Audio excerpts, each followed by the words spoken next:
Hi friends, പുതിയൊരു വീഡിയോയിലേക്ക് എല്ലാവർക്കും സ്വാഗതം. അപ്പോൾ ഇന്ന് നമ്മൾ ഒരു അടിപൊളി ക്രാഫ്റ്റുമായിട്ടാണ് വന്നിരിക്കുന്നത്. അപ്പോൾ നേരെ നമുക്ക് വീഡിയോയിലേക്ക് തന്നെ പോകാം. അപ്പോൾ ഇതിനു വേണ്ടി ആദ്യം ഞാൻ എടുത്തേക്കുന്നത് കുറച്ച് വൈറ്റ് ഗ്ലൂ ആണ്, അതായത് ഫെവിക്കോൾ. അപ്പോൾ അതൊരു പാത്രത്തിൽ ഒഴിച്ചിട്ടുണ്ട്. അതിൽ കുറച്ച് വെള്ളവും കൂടെ ഒഴിച്ച് നല്ലവണ്ണം മിക്സ് ചെയ്തെടുക്കുന്നുണ്ട്. അപ്പോൾ ഫെവിക്കോൾ വെള്ളവും കൂടെ ഒഴിച്ച് നല്ലവണ്ണം മിക്സ് ചെയ്തെടുക്കുക. അത് കഴിഞ്ഞിട്ട് പിന്നെ നമുക്ക് വേണ്ടതെന്ന് പറഞ്ഞ ഒരു ബലൂണാണ്. അപ്പം നിങ്ങൾക്ക് ഇഷ്ടപ്പെട്ട സൈസിലുള്ള ബലൂണ് നിങ്ങൾ തന്നെ തിരഞ്ഞെടുക്കുക. പിന്നെ കുറച്ച് ന്യൂസ് പേപ്പർ അല്ലെങ്കിൽ കുറച്ച് പഴയ ബുക്കിൻ്റെ പേപ്പറോ മറ്റെന്തെങ്കിലും പേപ്പറായിട്ടുള്ള ഐറ്റങ്ങൾ എടുത്ത് നമുക്ക് ചെറുതായിട്ടൊന്ന് കട്ട് ചെയ്തിട്ട് നമ്മൾ മിക്സ് ചെയ്ത് വെച്ചിരിക്കുന്ന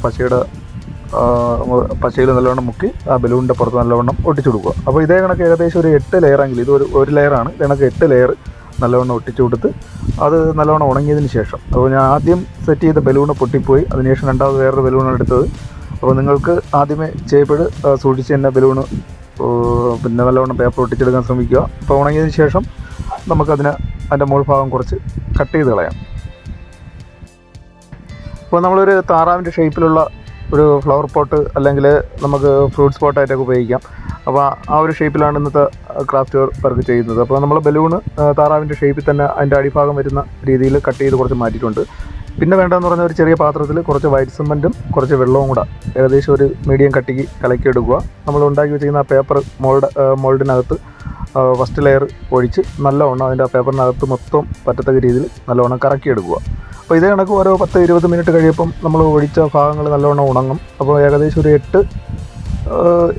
8 പ്രാവശ്യം മതിയാകും. ഒരു 8 പ്രാവശ്യം നല്ലവണ്ണം ഒഴിച്ച് അതിനെ കട്ടി കൂട്ടിയെടുക്കാൻ ശ്രമിക്കുക.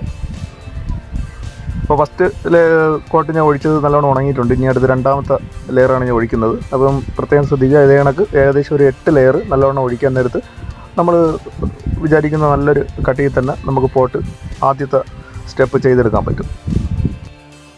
ഇപ്പോൾ മൊത്തത്തിൽ 8 പ്രാവശ്യം ഒഴിക്കുന്നത് മാത്രമല്ല, ഓരോ പ്രാവശ്യം ഒഴിക്കും തോറും കുറേശ്ശെ കട്ടി കൂട്ടി ഒഴിച്ചു കഴിഞ്ഞാൽ ഏകദേശം ഒരു 1/2 ഇഞ്ച് കനം അടുപ്പിച്ച് നമുക്ക് പോട്ട് ചെയ്തെടുക്കാൻ പറ്റും. അപ്പോൾ അത് മൊത്തത്തിൽ ഒരു 20 മണിക്കൂർ, മാക്സിമം 20 മണിക്കൂർ അല്ലെങ്കിൽ ഒരു 10 മണിക്കൂറിനകം നമുക്കതിൻ്റെ പുറത്തുള്ള പേപ്പറെല്ലാം ഇളക്കി മാറ്റിയതിന് ശേഷം പിന്നെ വേണ്ടതെന്ന് പറഞ്ഞാൽ കുറച്ച് വെള്ളവും എംബേൻ്റെ സാൻഡ് പേപ്പറും കൂടെയാണ്. അപ്പോൾ എംബേൻ്റെ സാൻഡ് പേപ്പർ മൊത്തത്തിൽ പോട്ടിൻ്റെ പുറത്തുള്ള സ്ക്രാച്ച് എല്ലാം നല്ലവണ്ണം പേപ്പർ ചെയ്ത് ഫിനിഷ് ചെയ്തെടുത്തതിന് ശേഷം ഇനി അടുത്ത് നമുക്ക് വേണ്ടുന്നത് മൂർച്ചയുള്ള നല്ലൊരു കത്തി ഉപയോഗിച്ച് അതിൻ്റെ പുറത്ത് ഒന്ന് ചെറിയ ഡോട്ടുകളും കൂടെ ഇട്ട് കൊടുക്കുക. അപ്പോൾ അടുപ്പിച്ചടുപ്പിച്ച് ചെറിയ ഡോട്ടുകളും കൂടെ ഇട്ട് കൊടുക്കാൻ നേരത്ത് കാണാൻ നല്ലൊരു ലുക്കായിരിക്കും.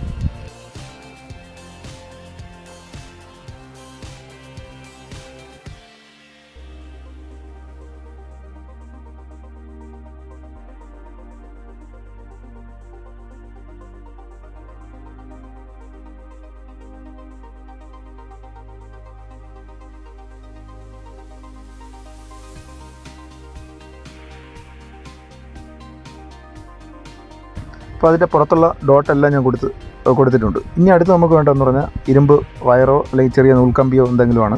അപ്പോൾ നമ്മളുണ്ടാക്കുന്ന താറാവിൻ്റെ ഷേപ്പിലുള്ള പോട്ടായതുകൊണ്ട് അതിൻ്റെ കഴുത്ത് ഭാഗം കൂടെ സെറ്റ് ചെയ്യാനാണ്. അപ്പോൾ അതിനുവേണ്ടി കോട്ടൺ തുണി വൈറ്റ് സിമൻറ്റിൽ നല്ലവണ്ണം മുക്കിയിട്ട് നമ്മൾ ആ കമ്പിയുടെ പുറത്തെ സൈഡിൽ മൊത്തത്തിൽ ഒന്ന് ചുറ്റി കിട്ടുക. എന്നിട്ട് അത് നല്ലവണ്ണം ഉണങ്ങിയതിന് ശേഷം, അല്ലെങ്കിൽ ഉണങ്ങുന്നതിന് മുമ്പായിരുന്നാലും കുഴപ്പമൊന്നുമില്ല, നമ്മൾ അപ്പോഴേ തന്നെ നമുക്ക് ആ പോട്ടിൻ്റെ അകത്തെ സൈഡിൽ അത് എത്ര പൊക്കത്തിന് അതിൻ്റെ കഴുത്ത് ഭാഗം വേണോ ആ ഒരു അളവിന് വയ്ക്കുക. എന്നിട്ട് അതിൽ കുറച്ച് വൈറ്റ് സിമൻറ്റും കൂടെ തേച്ച് പിടിപ്പിച്ച് അതൊന്ന് ഉണങ്ങാൻ വയ്ക്കുക. അപ്പോൾ ഉണങ്ങിയിട്ടുണ്ട് മൊത്തത്തിൽ. ഇനി അടുത്ത് നമുക്ക് വൈറ്റ് സിമൻറ്റ് ഒരു മീഡിയം കട്ടി എന്ന് പറഞ്ഞാൽ ഒരുപാട് ലൂസാവല്ല്, എന്നാൽ വലിയ കട്ടിയോ ആവരുത്. കാരണം നമ്മൾ കൈ കൊണ്ട് എടുക്കാൻ നേരത്ത് നമുക്ക് വിരൽ കൊണ്ട് തന്നെ നല്ലവണ്ണം ഒട്ടിച്ചേർക്കാൻ പറ്റുന്ന രീതിയിൽ മിക്സ് ചെയ്തെടുത്തിട്ട് നമുക്ക് ആ കഴുത്തിൻ്റെ ഭാഗം മൊത്തം വിരൽ കൊണ്ട് തന്നെ മൊത്തത്തിൽ വൈറ്റ് സിമൻറ്റ് തേച്ചൊന്ന് പിടിപ്പിക്കാം.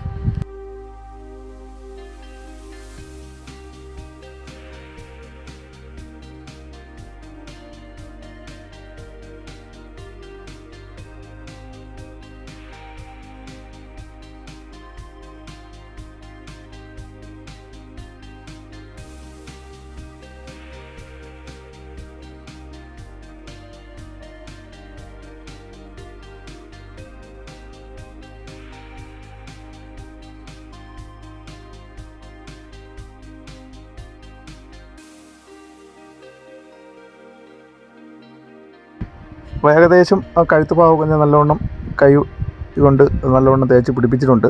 തേച്ച് പിടിപ്പിക്കപ്പോഴേ ഒരുപാട് തടുപ്പൊന്നും ആവാതെ നല്ല ഷേപ്പിൽ തന്നെ തേച്ച് പിടിപ്പിക്കാൻ ശ്രമിക്കുക. അപ്പോൾ ഉണങ്ങുന്നതിനനുസരിച്ച് കുറേശ്ശെ തേച്ച് പിടിപ്പിച്ച ആ തലഭാഗമൊക്കെ നല്ല കനം കൂട്ടി ആ ചുണ്ടിൻ്റെ ഭാഗവും എല്ലാം നല്ലവണ്ണം വിരൽ കൊണ്ട് തേച്ച് പിടിപ്പിച്ചെടുക്കാൻ ശ്രമിക്കുക.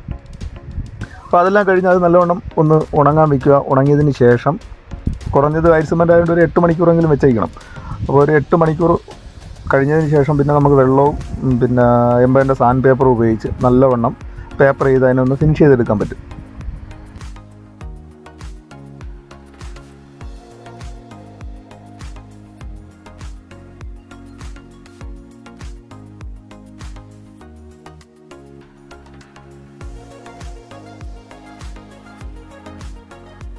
ഇപ്പോൾ കഴുത്ത് ഭാഗമൊക്കെ നമ്മൾ ഷേപ്പ് ചെയ്തെടുക്കപ്പോൾ പെട്ടെന്ന് ചെയ്തെടുക്കാൻ പറ്റില്ല. അപ്പം കുറേശ്ശെ വെയിറ്റ് ചെയ്ത് ഉണങ്ങുന്നതിനനുസരിച്ച് കുറേശ്ശെ വൈറ്റ് സിമൻറ്റ് അതിലോട്ട് ഒന്ന് കൈ കൊണ്ട് തേച്ച് പിടിപ്പിച്ച് കഴുത്ത് ഭാഗമോ തലഭാഗമൊക്കെ വലുതാക്കി എടുക്കാൻ പറ്റുള്ളൂ. അപ്പോൾ ആദ്യത്തെ പ്രാവശ്യം വെച്ച് കഴിഞ്ഞാൽ നമുക്ക് പെട്ടെന്ന് അതിൻ്റെ ഷേപ്പ് കിട്ടത്തില്ല. അപ്പോൾ പേപ്പറെല്ലാം ചെയ്തതിന് ശേഷം പിന്നെ 220 പേപ്പറും കൂടെ ഉപയോഗിച്ച് നല്ലവണ്ണം മൊത്തത്തിലൊരു പേപ്പർ ഇടാൻ നേരത്ത് നല്ല ഫിനിഷിങ് കിട്ടും.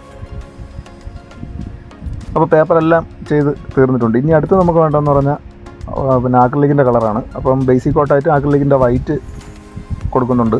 അപ്പം കളറ് നിങ്ങൾക്ക് ഏത് കളർ വേണോ ഉപയോഗിക്കാം. ഇഷ്ടപ്പെട്ട ഏത് കളർ വേണോ നമുക്ക് ആദ്യമേ അടിക്കാം. അപ്പോൾ ഞാൻ എന്തായാലും ആദ്യം വൈറ്റ് കോട്ടാണ് ഉണ്ടാക്കുന്നത്. അതെല്ലാം കഴിഞ്ഞ് ബേസിക് കോട്ടായിട്ട് ആക്രിലിക്കിൻ്റെ കൊടുത്തിട്ടുണ്ട്. ഇനി നമുക്ക് ആ ചുണ്ട് ഭാഗത്ത് ഗോൾഡൻ കളറാണ് ഞാൻ അപ്ലൈ ചെയ്ത് കൊടുക്കുന്നത്. അപ്പോൾ ഇതിനെടുത്തേക്കുന്ന പെയിൻ്റ് എല്ലാം ആക്രിലിക്കിൻ്റെ കളർ തന്നെയാണ്.